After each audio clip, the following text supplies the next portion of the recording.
Hello friend, আমি সুপ্তি চলে এসেছি আবার একটা ভিডিও নিয়ে। আমি তো খুব ভালো আছি, আশা করি তোমরাও খুব ভালো আছো। আজ আমি তরকার রেসিপি নিয়ে চলে এসেছি তোমাদের সামনে। প্রথমে দেখে নিয়েছো আমি ডিমটাকে ভেজে নিয়েছি আর তরকাটাকে সেদ্ধ করে নিয়েছি। তারপরে আমি পরিমাণ মতন তেল দিয়ে তেলটাকে গরম করে আমি জিরে দিয়েছি, সাদা জিরে। তোমরা চাইলে জিরে দিতে পারো, নাও দিতে পারো, কিন্তু জিরেটা দিলে কি টেস্টটা বেড়ে যায়। যাই হোক, আমি জিরেটা দিয়ে ডুমো ডুমো করে পেঁয়াজ কেটে রেখেছিলাম, সেই পেঁয়াজটা দিয়ে দিয়েছি। পেঁয়াজটা হালকা লাল লাল করে ভেজে নিয়ে তার সাথে দিয়ে দিয়েছি রসুন কুচি। রসুন আর পেঁয়াজটাকে আমি লো ফ্লেমে 5 মিনিট ভেজে নেব হালকা আঁচে, লাল লাল করে ভেজে নেওয়ার পরে আমি দিয়ে দিয়েছি টমেটো কুচি আর রসুনের আর পেঁয়াজটা একসাথে ভালো করে ভেজে নিয়ে তারপরে দিয়ে দিয়েছি কাঁচা লঙ্কা।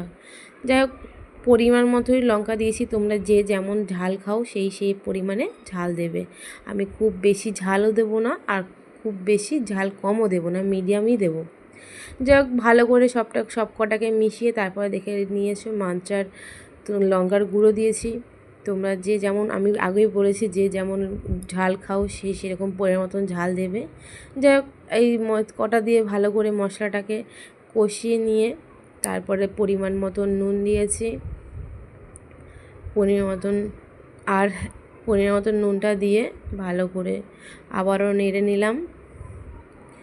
কিন্তু আমি পুরো মশলাটাই কিন্তু লো ফ্লেমে ভাজছি, কেননা হিট করলে মশলাটা পুড়ে গেলে ভালো লাগবে না।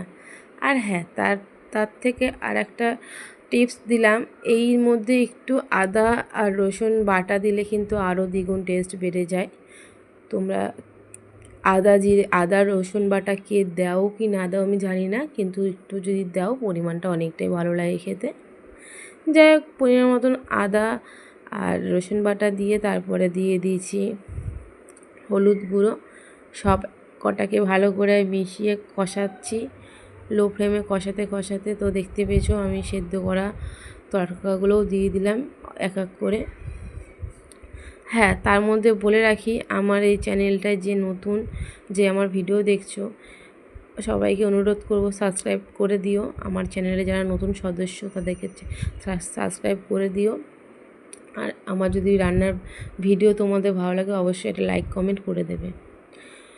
যাই হোক, ভালো করে সব মশলাটাকে আর তরকাটাকে কষিয়ে আমি মিনিট 5 মতন কষানোর পরে দেখতে পাচ্ছ যে ডিমটা ভেজে রেখেছিলাম সেই ডিমটাও দিয়ে দেবো। আর খুব একটা জল দেব না, কারণ তরকাটা সেদ্ধ করাই আছে। আমি পরিমাণ অল্প করে জল দেব, বেশি ঝোলও রাখবো না, বেশি ঝোল কমাবো না, গামাখা রাখবো। যাই হোক, সেই সেদ্ধ করা যে জলটা ছিল তরকার, সেই জলটাই দিয়েছি। তোমরা কিন্তু এই তরকার সেদ্ধ করা জলটাই দেবে, তাহলে টেস্টটা কিন্তু খুব সুন্দর আসে। তুমি যদি এমনি নর্মাল জল দাও দিতে পারো, কিন্তু অতটাও টেস্ট আসে না। যাই হোক, দেখতে পাচ্ছ কত সুন্দর কালারটাই এসছে বেশ। আর আমার তরকাটা দেখতে পাচ্ছ কমপ্লিট হয়ে গেছে। আমি নামানোর আগে উপরে একটু গরম মশলা আর ধনেপাতা দিয়েছি। তোমরা ধনেপাতা দিলে দিতে পারো, নাও দিতে পারো, কিন্তু দিলে কি টেস্টটা হয়। যাই হোক, পরিমাণ মতো নুন ঝাল সব টেস্ট করে তারপর নামাবে। তরকাটা এখানেই হয়ে গেছে। ভিডিওটা কেমন লাগলো অবশ্যই কমেন্টে জানাবে। টাটা।